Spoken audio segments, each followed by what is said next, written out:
Good Thursday morning to you. Hope your Thursday is off to a great start. Hope you've had a good few days lately. We have had, in my opinion anyway, everybody has their favorite weather, some awesome weather the last few days. That is setting up to change today as our weather pattern moves toward a more active pattern. You're going to notice this today when cloud cover starts to build in. I think we'll see some clouds and sun throughout the morning. Here's your live radar and temperatures looking at about 50 degrees this morning. Pretty great this morning. A little bit on the cool side. Going to warm up to about 80 degrees today. We're looking for some high 70s, but like I say, that cloud cover is going to slide in later in the afternoon. That's kind of going to be the first clue that this more active weather pattern is starting to kick off. But let's talk about this morning first. And I'm going to go through each day out into the middle of next week, just to let you know, long-term planning wise, what looks possible for Friday night, for this weekend, and the interim period ahead. So first of all, not too much popping on local radar. We were talking yesterday just a little bit about possibly some showers and thunderstorms moving through this morning, not really looking for them to be severe.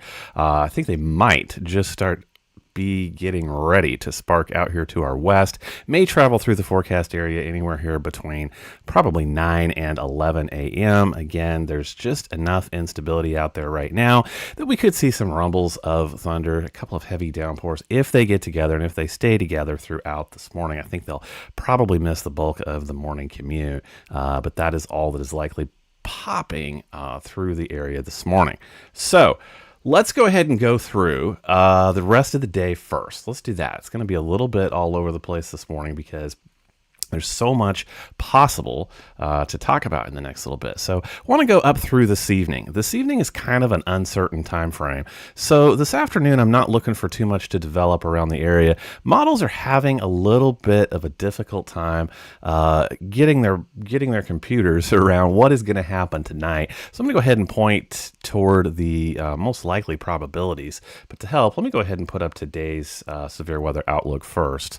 And we'll go ahead and go through all of them into early next week. So most of us, there hasn't been a change overnight. Most of us are in the 1 out of 5, the marginal risk in west central Missouri. We get over into Kansas, we do start to pick up that slight risk area. And you guys can see why. This is what should start to happen between 8 and 10 p.m. this evening. This is obviously going to move as an MCS over to the east, right? So it's going to affect eastern Kansas for sure. I'm not really sure what's going to happen as far as western Missouri. Here's where the models start to differ.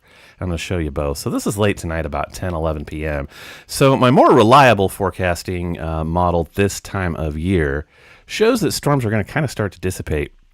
Here about Topeka, Ottawa, going to come into a less favorable environment late tonight before midnight, and what is left over on these storms tends to kind of move over here towards Kansas City, a little bit to the south, but picking up the Northland neighborhoods if it stays together. So like I say, my favorite model shows a lot of dissipation, could see some patchy storms, scattered storms that stay together and they move through these areas down here, picking up west central Missouri, possibly well after midnight tonight, but those would be kind of far and few between storms. However, let me go ahead and put up real quick just to show you the possibilities, because I think that's how we need to talk about this severe weather setup. Let me go ahead and put up late tonight.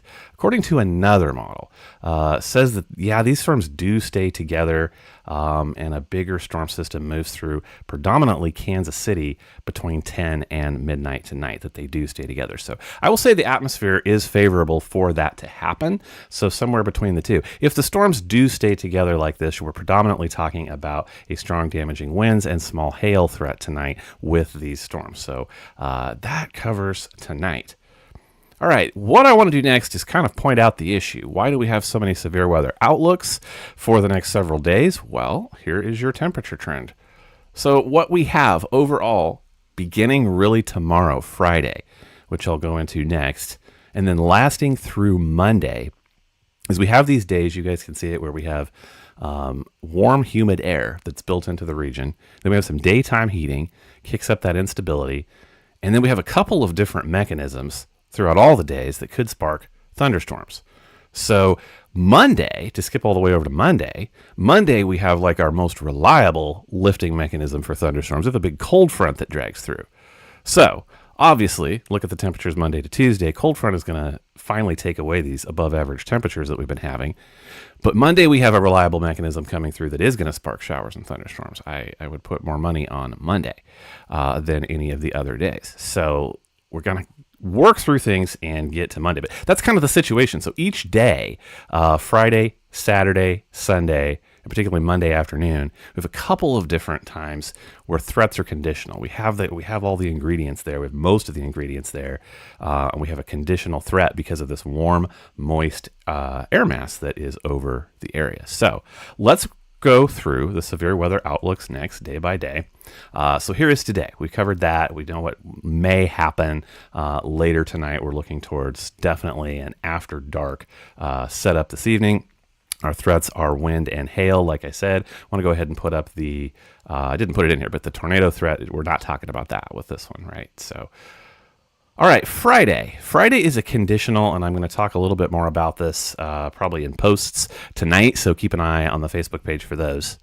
But Friday in the afternoon is a conditional setup. I think we may see some pop-up showers and thunderstorms, but they're really not showing up on data. So we may have a window Friday afternoon where it's just a conditional threat, predominantly here in west central Missouri and eastern Kansas. And then as we move into the overnight, the well after dark period, I do see probably some more likely storms maybe moving through the Kansas City neighborhood Friday. Eastern Kansas, west central Missouri, it's conditional, but nothing may happen.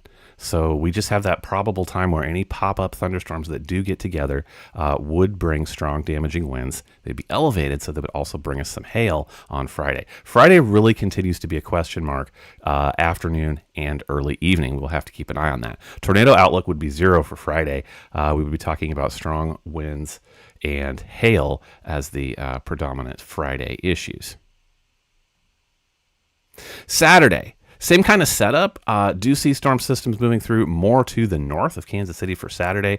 That's where that 2 out of 5 slight risk will pick up for your Saturday. For your Sunday, don't think much. Most of our area will see an outlook. Things will slide off to the north and the east, at least according to this morning's data. However, by Monday, we get that cold front moving through. Do see on data this morning, won't put it up. It's a little too far out. But I do see that strong cold front wreaking some havoc as it gets together up here to the north and the east of Kansas City. Do think it will be a significant front. Monday, we will pay attention and we'll add back in that tornado threat because we could see those pop-up discrete cells out in front of the front, right? And those are known for tornadic activity. So we'll watch for those. And then as the front comes through, then we shift over more to a damaging wind threat. So a little bit more attention paid to Monday. Tuesday, haven't looked too much into this yet, but we also may see a 15% plus chance of severe weather going to Tuesday. I think things will start to be less active as we look toward Wednesday of next week. So what day to be most prepared for? I really think it is Monday. Again, here's the surface chart talking about this cold front that is going to move into this warm, stable air mass. Already been over that for you guys. So here's what I think we pay attention to. We'll watch things tonight. We will talk about the probability. I think everybody just needs to know possibly some wind gusts tonight. I'm going to say lean more toward the more reliable model that I was putting up for you. I think some wind gusts are possible tonight, possibly some areas of some small hail, but not everybody is going to see that. That's how I feel about tonight. Friday afternoon continues to look okay to me. I think we just need to be aware that it is the environment that storms could pop up at any time. So like last Friday, everything looked fine, really looked good, but we just knew the environment was right, and a significant thunderstorm popped up and caught a lot of people off guard because it just kind of came out of nowhere. Similar environment setting up for tomorrow. Of course, I'm hopeful that things will stay clear for the Friday afternoon and evening folks. I think it's later in the evening that things will get more active. After that, we will just pick it up later, and I'll talk to you later. Have a great Thursday. See ya.